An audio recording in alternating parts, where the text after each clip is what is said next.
Hi, everyone. We'll take a minute here and get ourselves introduced, and I'll start sharing my screen with you too. My name is Elizabeth Dinchell, and I am an archivist and education specialist at the Herbert Hoover Presidential Library and Museum. And we're located in West Branch, Iowa, so if you're ever making the long road trip haul across I-80, you can stop and see us. And I'll introduce Spencer. Hi, I'm Spencer Howard. I'm one of the archivists at the Hoover Library, and yeah, please stop in and see us someday. We love sharing our resources, our historical materials with folks. And we will be joined in a little while by Jeffrey Urban. He's the education specialist at the FDR Library, which is in New York, actually. And I'm sure he will talk to you guys a little bit about that too, so we won't spoil that. So I want to start with a survey so we can get your brains pumping and get you guys to work in that chat box if you found it. But I have a two-part question. Number one, do you think Herbert Hoover is responsible for the Great Depression? And just use things that you've heard or you've read in your books. And where did you hear that from? So let's see, we're getting some answers in the chat box. Some people are saying no.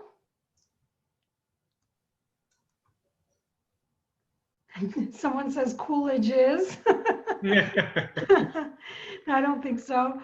Okay, so these are good things to keep in mind because there's a lot of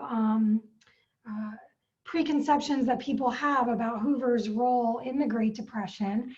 And a lot of people think that Hoover is responsible, or his response is responsible for making the Great Depression bigger the way that it was.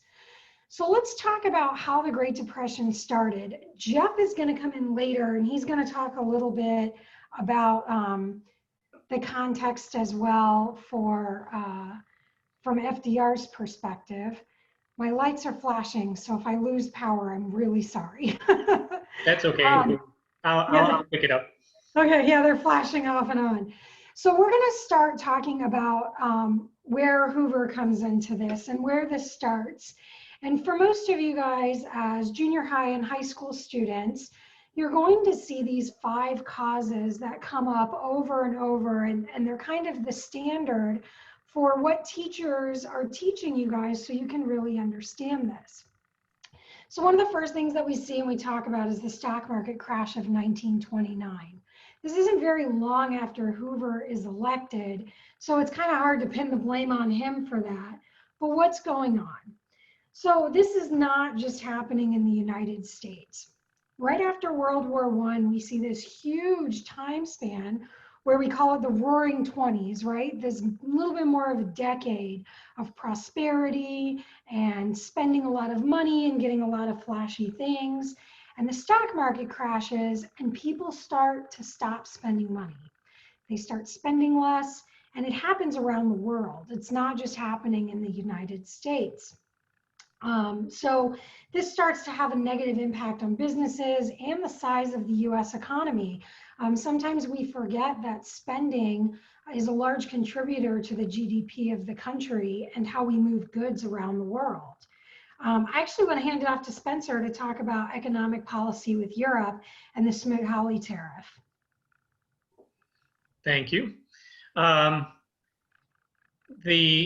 Most of your history books probably focus largely on the United States because you're probably studying US history.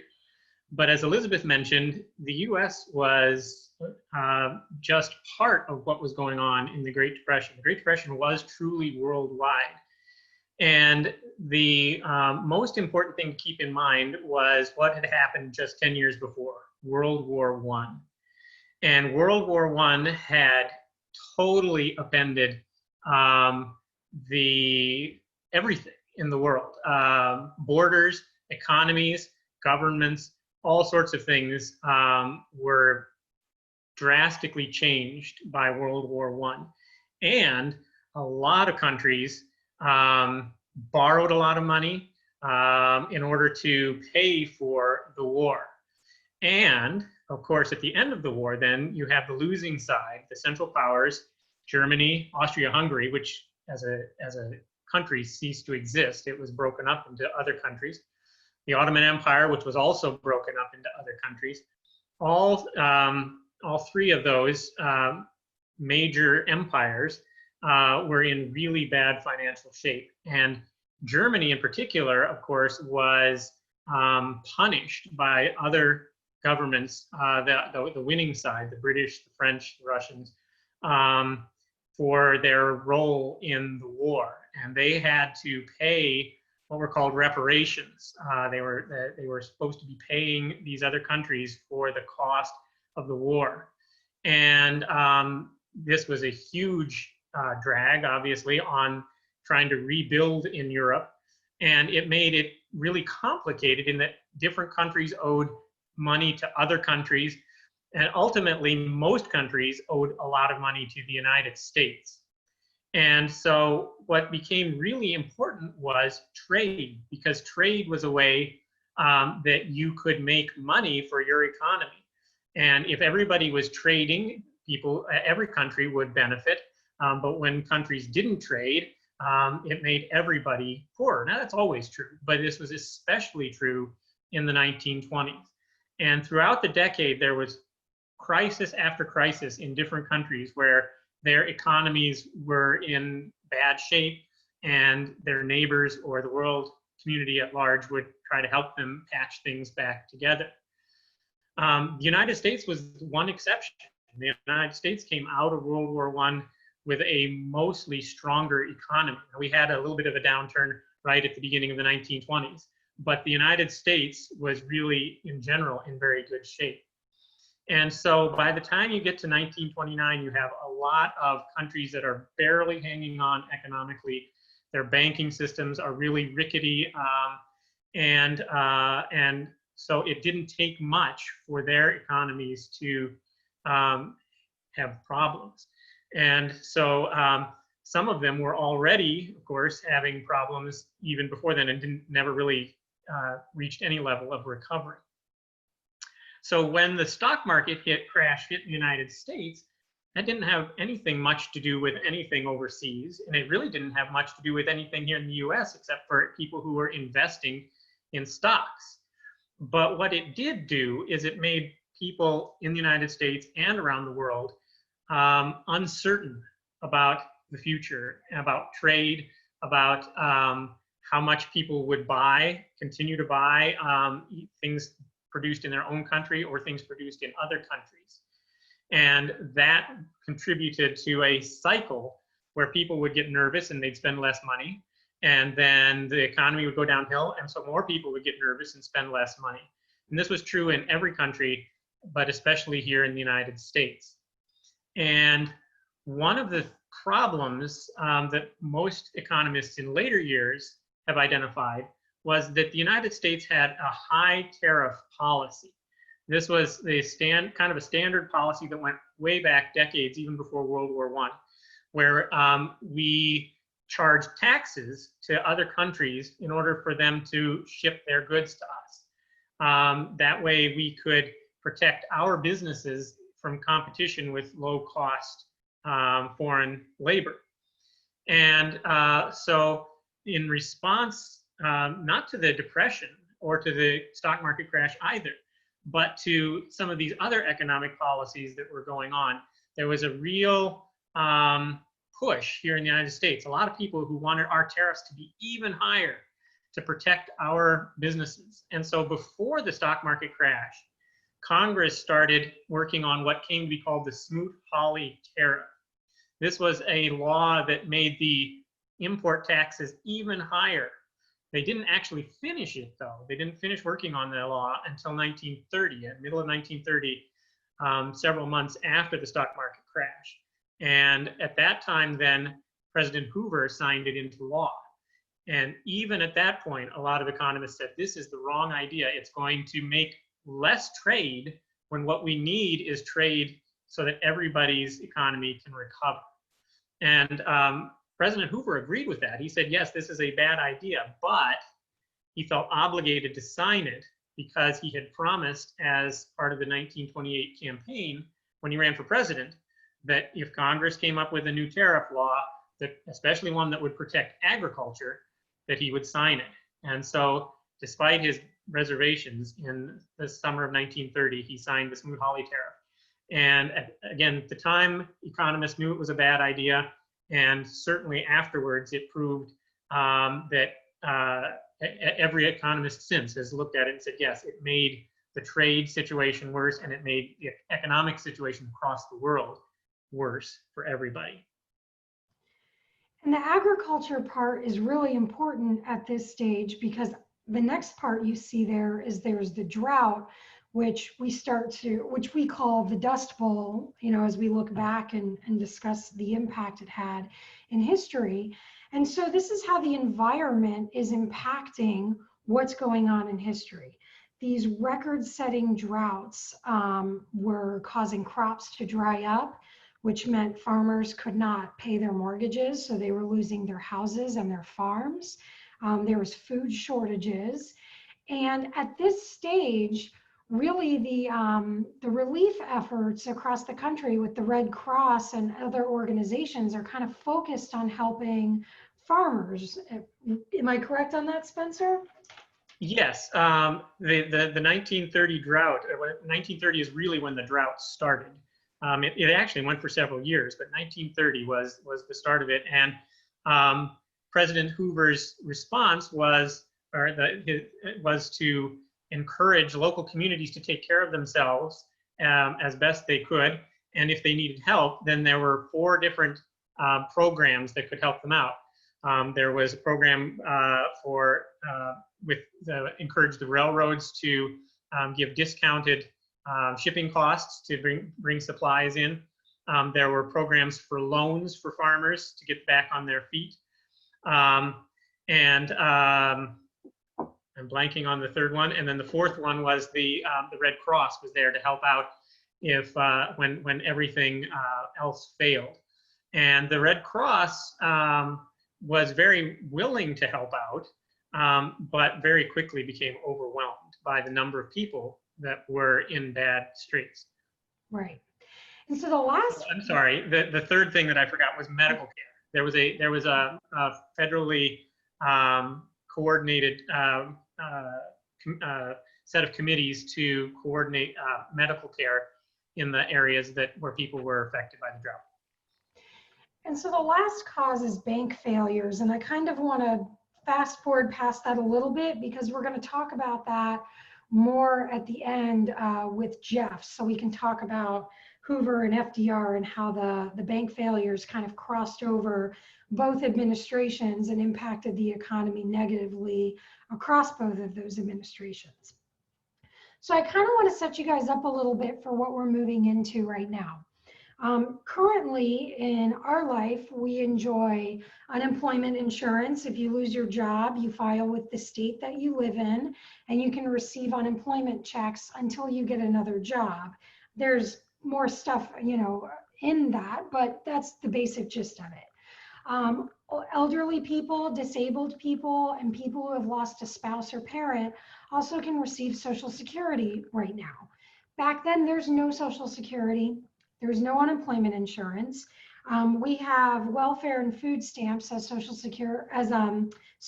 safety nets to help people in bad times, which these also don't exist during this time. So people are really depending on themselves and the communities and the organizations that are organized to help provide relief around the country. And that's what these people are facing as we're moving into these different times. So in the chat box, I want to ask you guys a question.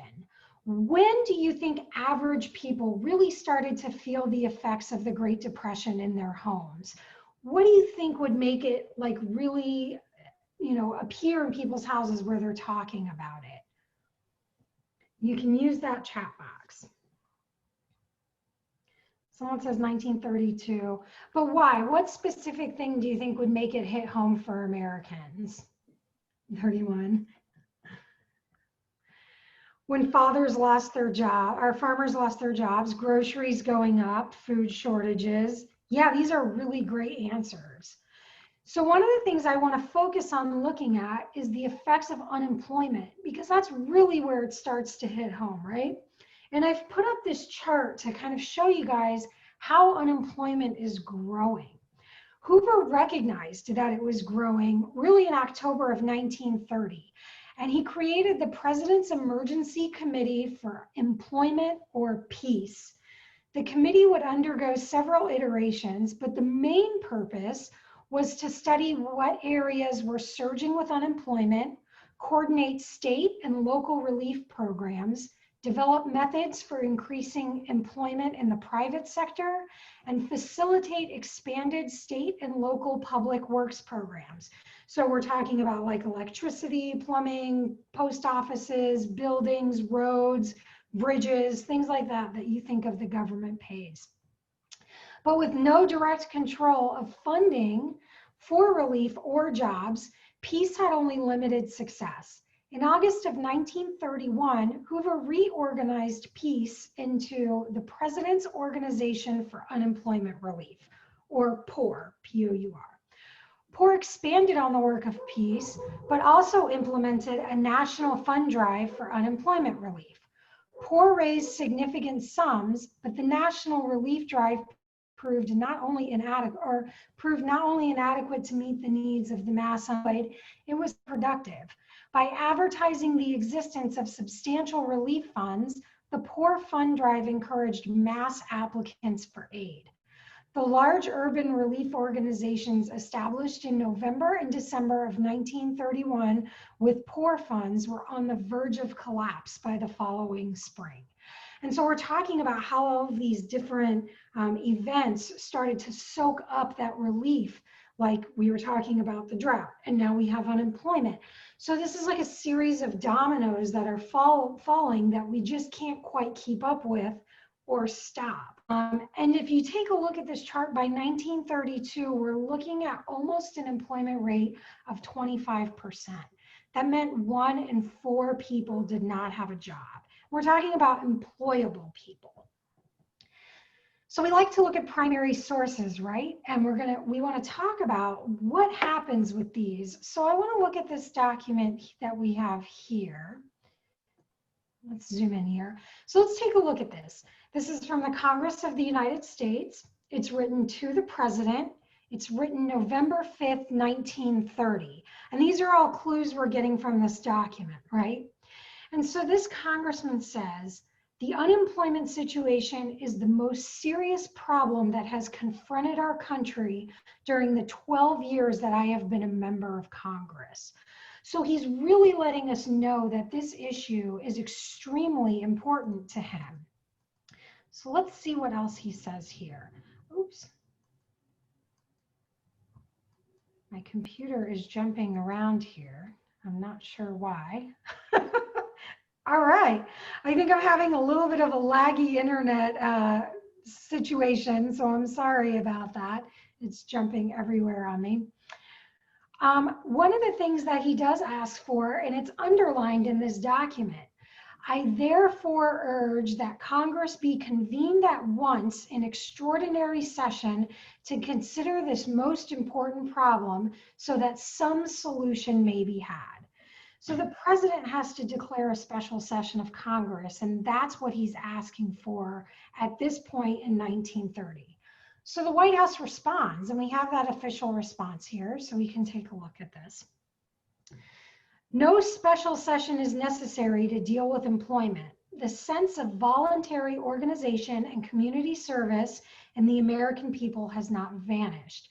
The spirit of voluntary service has been strong enough to cope with the problem for the past year, and it will, I am confident, continue in full measure of the need. So they're saying that they are depending on the altruism of the community, of business leaders, of people to be generous.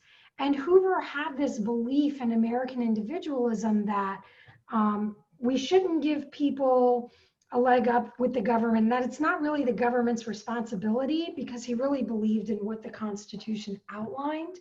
But here he believed that they could reach out to people and they would be humanitarian like he was, because he's known as the Great Humanitarian, was donating food and money, and he kind of expected those same behaviors from people. Do you want to add anything to that, Spencer? Well, I think it's also important, though, to keep in mind that the public was kind of confused by this, actually, because the reason Hoover was called the Great Humanitarian was that he had been in charge of food relief programs in Europe after World War I and during the Russian famine of 1921 and 1923. And in both cases, he was willing, very eager to use tax dollars to take care of the situation. But he believed here in the United States that tax dollars should be a last resort, that that communities would be strengthened, that people would be better off both financially and socially if communities took care of themselves. So he didn't want people to go hungry, but what he wanted was for people to make the effort to do it themselves first and only turn to the government if they couldn't make it work. And a lot of the people in the general public were confused by this. They thought, you know, why can't we just go straight to writing checks from the Treasury? Yeah. So let me ask you guys a question. Do you think we've read one letter and one response? Do you think all of Congress felt this way, or do you think that there were people in the House of Representatives and Senate that felt differently? What do you guys think? And if we are building a historic narrative, is it important for us to show more than one example of how people felt about something? So people are saying people think different things, and that it is important for us to show different perspectives. And someone says it's probably partisan, and you're probably right. So let's look at another perspective here and see what we get here. So we have something from a senator. This is December 13th, 1930. We see it's going to the White House. And we see it's dictated by Senator Hastings over the phone, and he's asking for the president to call him back. He says, "It is the sense of the Senate of the United States that the relief of human suffering in this emergency should be left largely to the various states and local communities where the suffering exists, and that the federal government should assist in this matter by advancing as rapidly as possible concentrated work on all kinds of federal public improvements." So what he's talking about is jobs, building more jobs through those public works programs. But he's also saying that they do not believe that direct relief should be given by the federal government, that this needs to be coordinated at the state and local level. And if you guys just remember from what I talked about the founding of peace, that's exactly what they were doing. They were looking for those numbers. They were trying to coordinate relief efforts. So let's take a look at what comes back from peace here. And so there's clearly a conversation that happens that we're not privy to. And he says, "I'm sending you these figures I've been able to obtain on the chance you might have use for them later." He says the only available figures for poor relief expenditures from tax funds in the country as a whole are those collected by the Census Bureau. And so this is a good time to stop and talk about, you know, the census appears in the Constitution as something we do every 10 years. And this is one of those reasons, so that the government can figure out where people live and how much relief or assistance they need in those areas. So he gives some expenditure numbers here about what's going on in different cities. And then they also provide, my computer's being jumpy again. They also provide a list of cities that had received some kind of relief. And if you guys look at that list long enough, I'm sure you'll find cities from every state that people live in across the country, because there were a lot of places that needed help, and they divided it up by population for what they were looking at. So let's take a look here. Do you guys think, knowing that unemployment's 25%, we have these two different perspectives, that we need to provide direct relief. And then we have this other perspective that the federal government should stay out and it should be coordinated at the local and state level. Do you think President Hoover should establish a national unemployment insurance so you can collect those unemployment checks if you lose your jobs? What do you guys think? You can use your little chat box.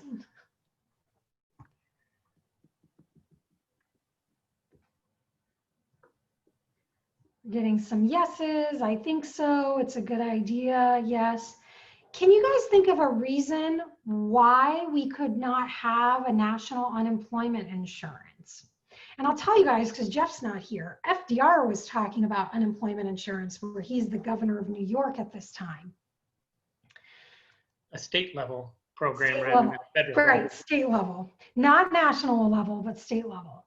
So some bills pass through Congress and the Senate, and we know after that they go to the president to be signed into law. And one of the things that comes up is this national unemployment insurance. So Hoover writes to his attorney general. And so if we look at this primary source we have up, we can get our clues from it. It's November 21st, 1931. It's the office of the attorney general. And this is a letter directly to President Hoover. He says, I have your letter of November 20th asking me for an offhand opinion as to whether an act of Congress obliging employers of labor to establish unemployment insurance systems, would it be constitutional? Wow, so now we're talking about the Constitution, and Hoover is asking his attorney general if this program would be constitutional. So he goes on to say that there's two questions. The first is whether power to establish such systems, if the power exists, rests with Congress or with state legislators. And the second is whether the legislative authority, which has power to deal with the subject, whether state or national, may constitutionally force such systems on the employers. So if you guys are thinking about anything, you can type that in to the chat box, because now we're going to look at it a little bit more in depth and see what he says. He says that he thinks it's fairly clear. There is no clause in the federal Constitution which I can think of which gives to the National Congress power generally to regulate the relations between employer and employee throughout the United States. So to answer the first question, he's saying this is not constitutional. Congress does not have the authority to do this. The clause does not exist in the Constitution, and that's where he stands on that matter. So then he talks about a law that passed in 1916, and this is important because when we look at the constitutionality of things, and this is what our Supreme Courts and federal courts do, they look back at other cases that have already established case law, and they can choose to overturn that or uphold the case law, which is the interpretation of, in this case, the Constitution. Sometimes you'll see people petition to the Supreme Court to try to get case law overturned, and they will reject it and send it back down to the federal courts. If they're interested in hearing it and interpreting it a different way, they'll bring it up to the Supreme Court, and they may or may not pass it. And that's something that you guys see. So here's this established law that they're talking about here. And he says, I do not believe there's any ground to expect that the Supreme Court would sustain an act of Congress for compulsory unemployment insurance unless under the Commerce Clause and limited to instrumentalities and carriers of interstate commerce. So he's saying Congress cannot be compelled to do it. There's this case law. And then he goes on to talk about police power in this last paragraph down here. And basically he says the same thing, that this isn't going to fly. It's not constitutional. And ultimately what Hoover decides is signing unemployment insurance for the country would result in extremely expensive litigation and potentially the establishment of unemployment insurance that would be overturned by the Supreme Court because it would not be considered constitutional. So this is kind of where we're leaving off now, talking about unemployment. Their hands are really tied. We can't force national unemployment insurance. It's unconstitutional. So we know that for sure. There's still no Social Security. The relief programs are being overwhelmed, and Spencer is going to talk about relief programs in a few minutes. And we're sitting at about 25% unemployment by the time we get to 1932. So let's look at those relief programs with Spencer. So as we've been discussing, this was a slow developing but relentlessly growing problem throughout the Hoover administration. Starting in late 1929 after the stock market crash, when people began to get nervous and spend less money, the economy is going downhill. Even at that point, Hoover is already looking at how to deal with it. And as Elizabeth described, for the first couple of years or so, much of the focus was on helping local communities take care of themselves, with government assistance as the last resort. And generally the government spending was only used, excuse me, to help states. It didn't go directly to individuals. So in 1930, 1931, most of Hoover's efforts are focused on two things: getting people back to work, getting the economy back on its feet, and dealing with the larger issues of international finance and banking and such. As Elizabeth described, President Hoover created committees to try to help coordinate local efforts. But every time they would set up a program or a set of goals or come up with a new idea, they'd think, this is what we need right now. But then 2 or 3 months later, it would be even worse, and things, the plans that they had made would no longer be adequate. So they'd have to go back to the drawing board. Now, the one tool that Hoover thought he had to help people individually, as opposed to the economy as a whole, was those federal works projects jobs, different kinds of public works. And this was an idea that he actually had pioneered in the early 20s when we had that brief post-war downturn. He actually had worked on plans, and he said, this is a great idea. So when 1929, 1930 come along, I think there's the next slide. Is it Elizabeth? I'm not certain. Yeah, here we go, public works. So when actually in the fall of 1929 even, and certainly once we get in 1930, 1931, Hoover is trying to figure out how can we get people to work on various public works jobs. So what are public works? Public works are construction or development projects paid for by the government. The ones we usually think of are big things like roads and dams, but it can be other things as well, buildings, infrastructure like electricity. And the problem for the federal government, for President Hoover, was that the federal government didn't do a lot of that in the 1920s. That was mostly done at the state and local level. So immediately after the stock market crash, Hoover had a conference with all the governors of the states and said, all right, let's see what we can do to ramp up your spending next year. Then he also went to Congress and asked for money, but the amount of money that the federal government was spending was very small in comparison to what the states were spending. But as time went along, Hoover kept bumping that up. And every time he thought this is going to be the right amount of spending to generate enough jobs to help people, and then things got worse.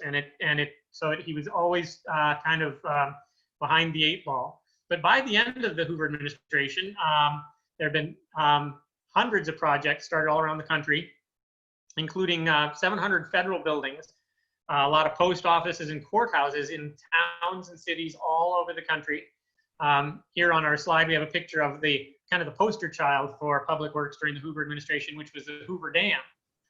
It was, of course, a very large project, cost about $50 million, but it really wasn't started as a response to the Depression. It was already underway. The dam had been approved. They hadn't started construction on it until after Hoover took office. And so it wasn't a direct response to the Depression, but it did help. The problem for the federal government, though, was they didn't have a bunch of projects like the Hoover Dam ready to go. So by the time you get to 1932, Hoover is ramping up the construction on these federal buildings, and that's beginning to make a difference. But it's just a start at that point. So I think this is a good time to hand it off to Jeff from the FDR Library is here with us. So we can talk about FDR coming in kind of at the tail end of this, and we know our public works programs are starting. We talked a little bit about the early causes of the Great Depression.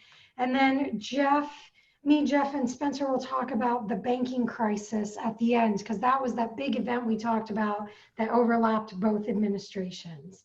So hand it off to you, Jeff. Great, thank you. Thanks for having me, everybody.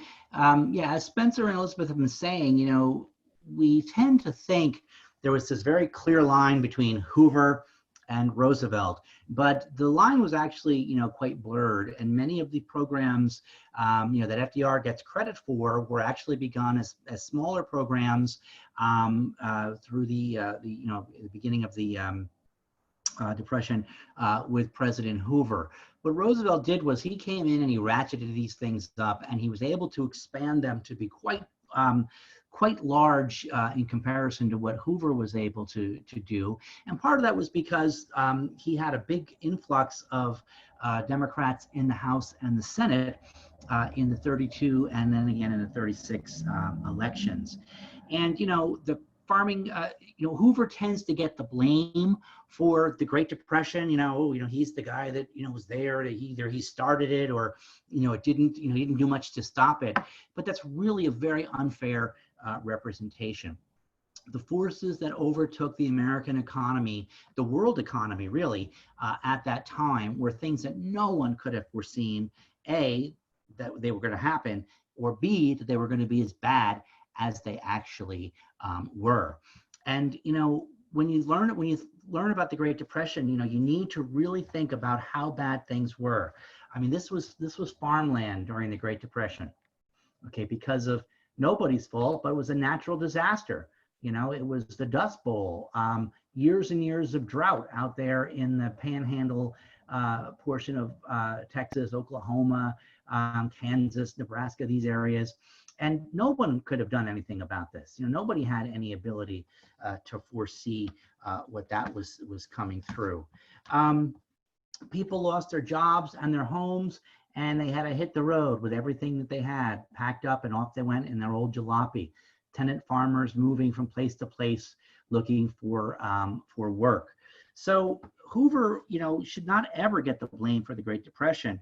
But the problem was that he was doing a little too late, and hadn't quite gotten the you know, the wheels in motion by the time the election rolled around. And then Roosevelt came in and really, you know, got things hyped up. And he was actually able to do that in large measure because of the political shifts that had occurred, you know, in the country at that time. Now, the other thing I need you to understand with the Great Depression was that the relief programs were designed to do three things. And Franklin Roosevelt created ultimately 44 programs of the New Deal. And here we have a periodic table of the New Deal, like you've seen the one for the elements. So over 44 programs of the New Deal. If you ask the average person, can you name some programs from the New Deal? They'll say things like CCC, ESPN, QVC, CVS, right? These were not programs of the New Deal. These were the programs of the New Deal. Over 44 programs that were designed to bring about three things: relief, recovery, and reform. How do I bring immediate relief to you guys out there watching right now who are hungry, who are ill-clothed, who have no place to live, who have no place to go? How do I get you a warm meal and a warm bed tonight? That's the idea of relief. Recovery. How do we get the economy working again? How do I get teachers back in the classroom? How do I get farmers back on the land? Factory workers back in the factories? People back in their homes? How do we get the mechanisms of the economy moving again? And then the third thing was the idea of reform. How do we prevent this from happening again so that we don't end up back where we are now? Now, let me give you an analogy that I like to use. Let's say it's 11 o'clock at night on a Friday night, and you're eating a big old bowl of popcorn, and you're chomping away, and all of a sudden you bite one of those kernels, right? The little hard parts, and you crack a tooth. So now you're in big pain, but it's 11 or 11:30 at night on a Friday. The dentist isn't open. So what do? Well, you need some kind of relief. So you say to your mom, "Mom, I think I just cracked my tooth." And your mom puts some ice on there, and she gives you some aspirin. That's the idea of relief. The next morning, she calls the dentist. She gets you an appointment. You go in, and the dentist takes a look, and he says, "Oh, yeah, you cracked a filling there. I'm going to have to drill this out, and then we'll pack it back in." Okay, that's the idea of recovery. How do we get it working again? And then this idea of reform. As you're walking out with your brand new teeth, ready to start chomping on popcorn again, the dentist says, "And remember, don't chew on those hard kernels. Stick to the white fluffy part." That's the idea of reform. Relief, recovery, and reform. How do we get you immediate assistance? How do we get everything working again? And how do we prevent this from happening again? Roosevelt believed the need and the key to this was jobs. But he understood it not just from an economic standpoint, because if you talk to economists, they'll say, well, yeah, if you create jobs, you create a paycheck, and that creates demand, and then that will create, other jobs, and you'll begin to stimulate the economy. That is absolutely true, but it takes time. It takes time to do that. The reason that Roosevelt wanted to create jobs was because he understood the psychology of what a job means. A job gives you a sense of purpose. We identify ourselves by our jobs, right?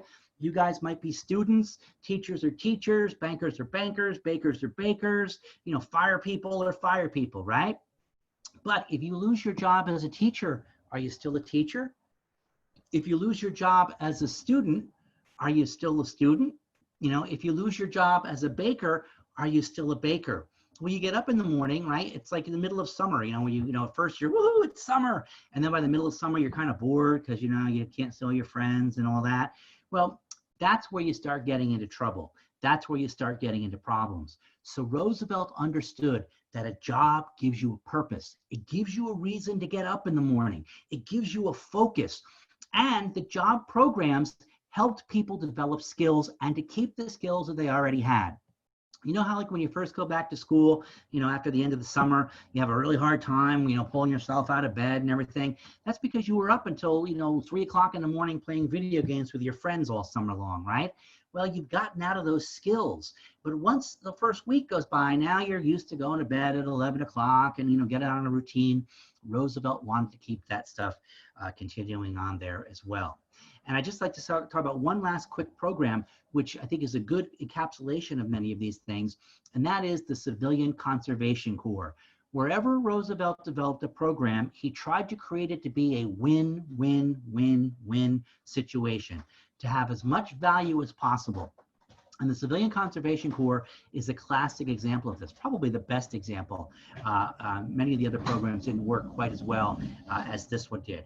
So the CCC, the Civilian Conservation Corps, took young men 18 to 24 years old and took them out of the cities and put them out in the wilderness on federal land where they built roads and they put up telephone wires and they built campsites and visitor centers and redirected streams and hiking trails and all these sorts of things. So this undeveloped land is being developed for recreation. That's a win. The young guys in the city where there are no jobs suddenly go out there and they have a job. And that's a win for them. They get paid about $1 a day. So about $30 a month. $25 of that they don't get. It gets sent back to their family in the city. So now mom and dad are getting a little relief because they're getting the $25 that Junior is earning when he's out there at the camp. Junior gets to keep $5 of that, and he can spend that $5 at the camp store, where you can buy things like bubble gum and magazines and, simple, comfort things like that.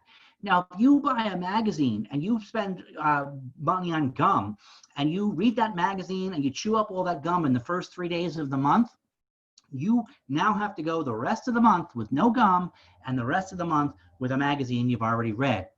So what this did was it taught the young men how to manage their money. So the young men were earning money. That much of it, $25 out of 30, was being sent home to mom and dad to help with baby brother or sister. They were keeping $5 learning management skills. They were learning job skills because they were doing things like surveying and working machines and those sorts of things while they were out there.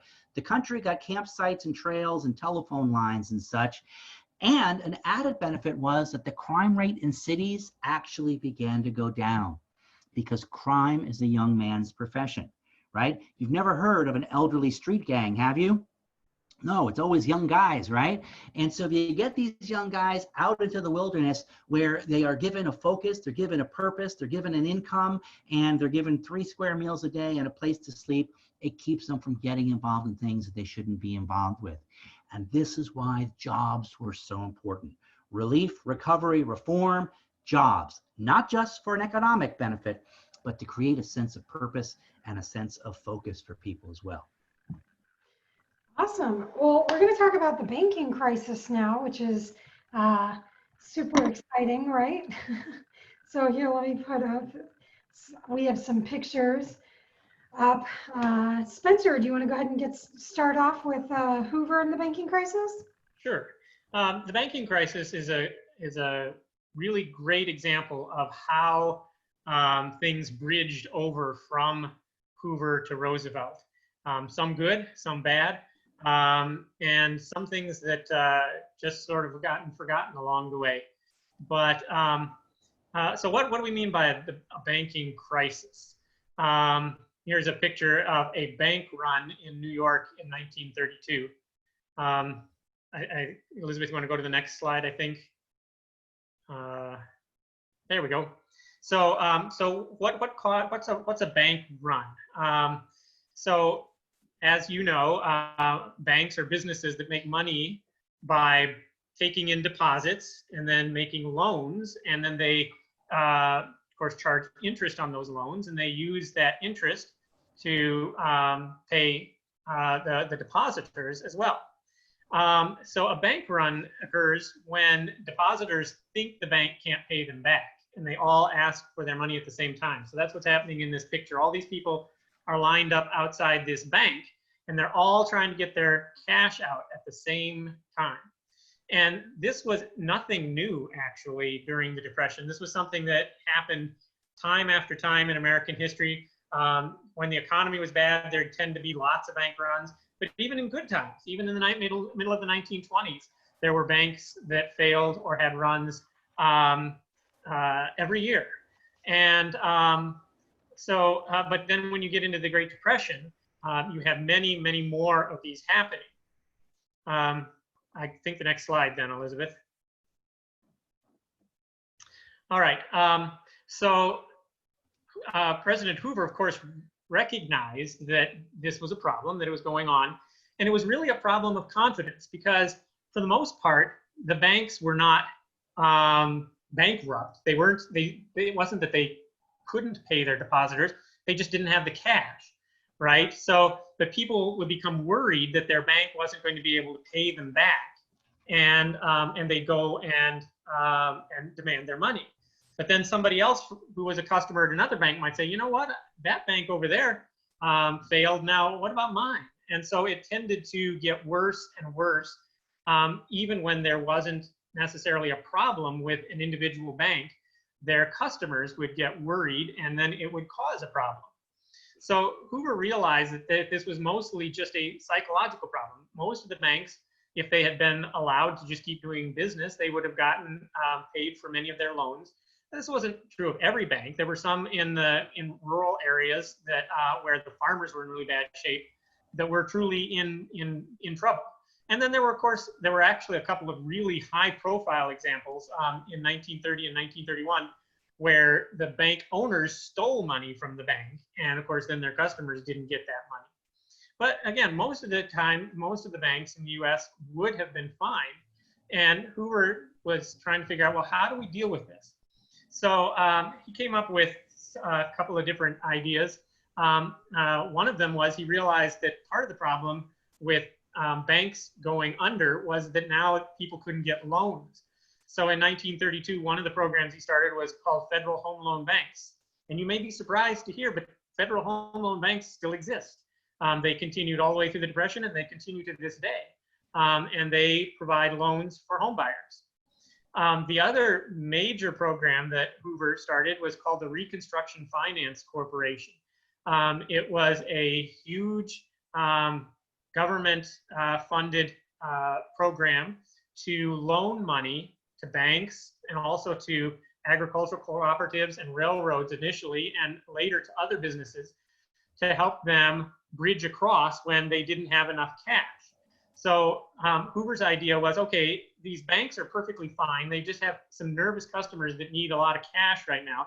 How about if we loan them a little bit of cash until they get past the people being worried, then they can get back to business and everything will be fine. And that was a very reasonable idea. And in fact, the Reconstruction Finance Corporation worked very well. It was started in 1932, did a very good job for the last few months of the Hoover administration. And then Roosevelt expanded it, and it did quite a very good job for him during the Depression. And it actually then was used to help finance some of the war industries during World War II.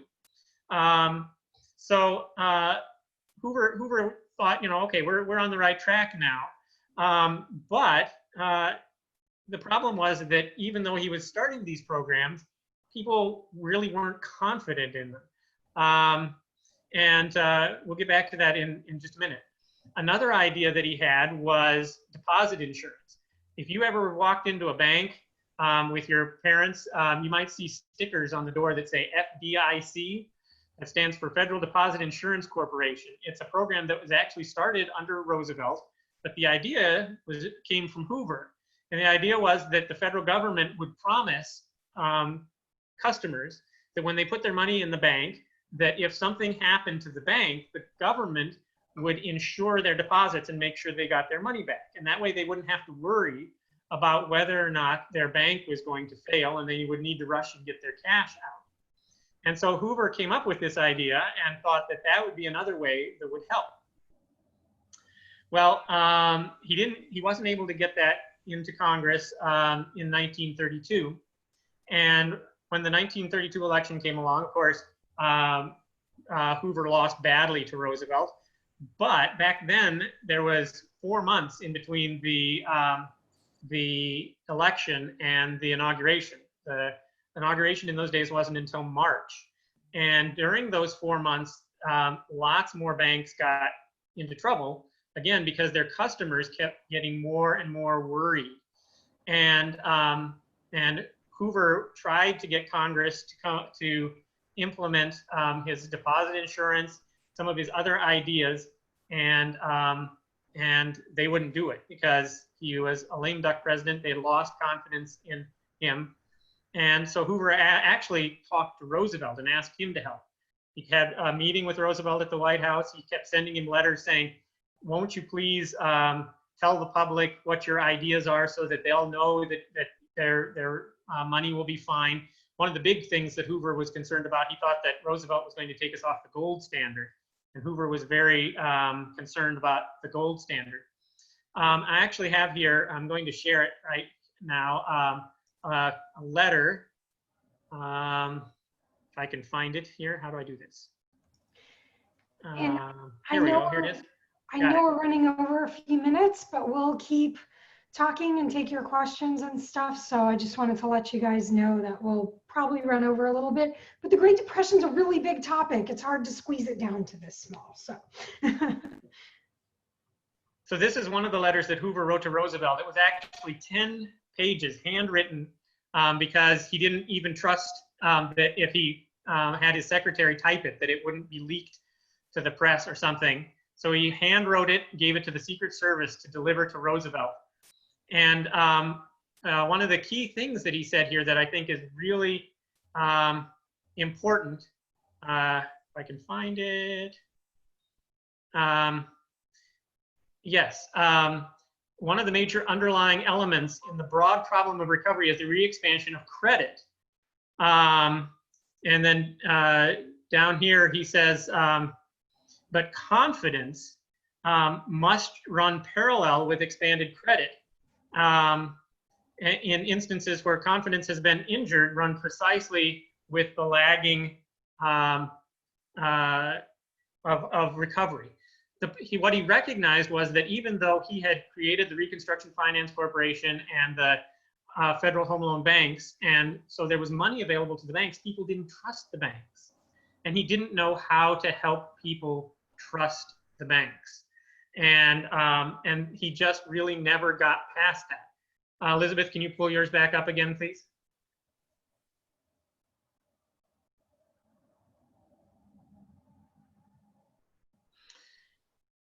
And then the next slide. So then when Roosevelt came into office, he immediately called a bank holiday. He basically said, okay, all the banks are going to close for the rest of the week, and we're only going to let the good banks reopen on Monday. Well, of course, that really wasn't enough time to make sure which banks were really in trouble and which ones weren't.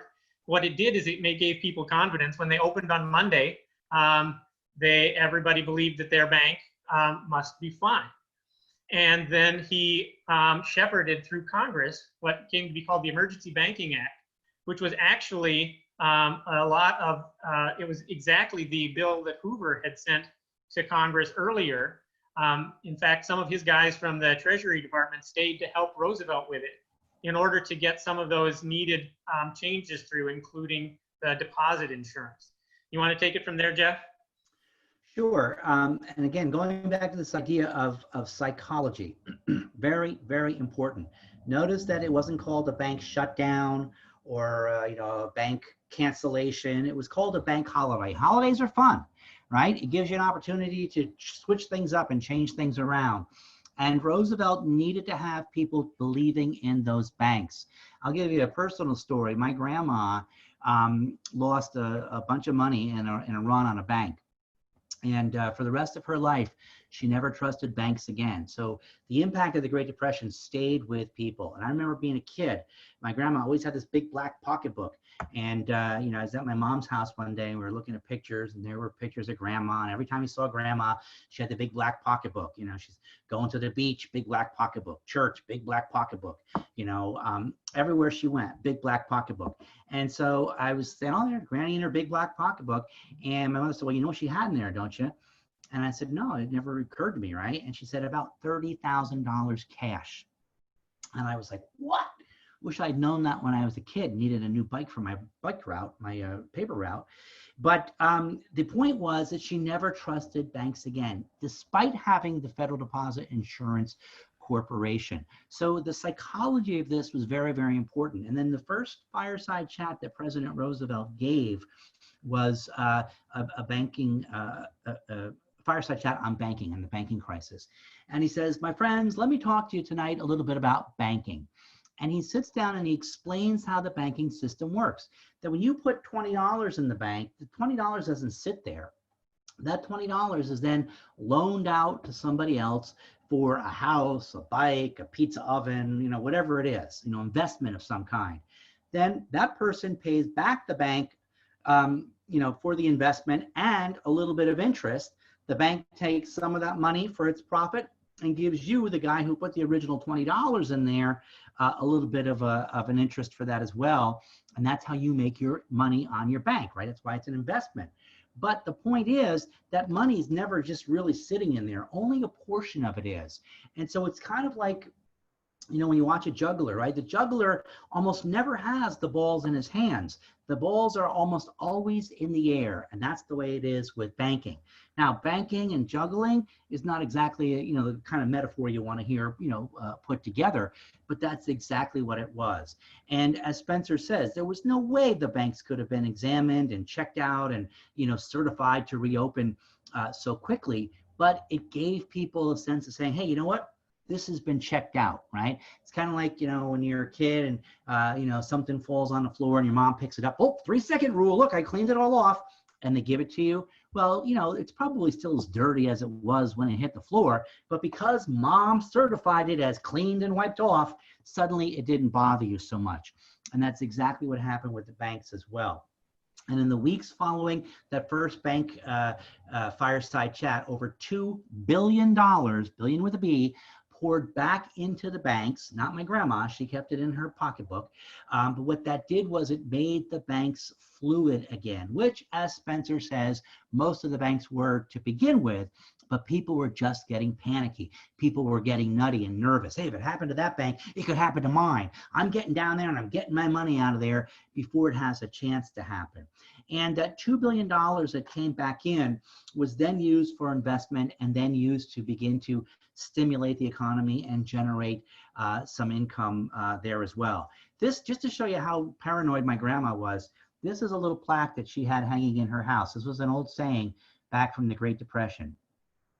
Use it up, wear it out, make it do, or do without. And, you know, and every time you were at grandma's and, you know, you said you wanted something, you know, she would regale you with stories about how tough she had it during the Great Depression. And, oh, really? Oh, your shoe, you need new sneakers? Well, you know, we had a saying when we were kids, use it up, wear it out, make it do or do without. When I see your toes sticking out of the front of that sneaker, then it'll be time to think about getting a new pair. But until then, you know, suck it up and, you know, just go at it and such. So psychology, very, very important in what we're talking about here.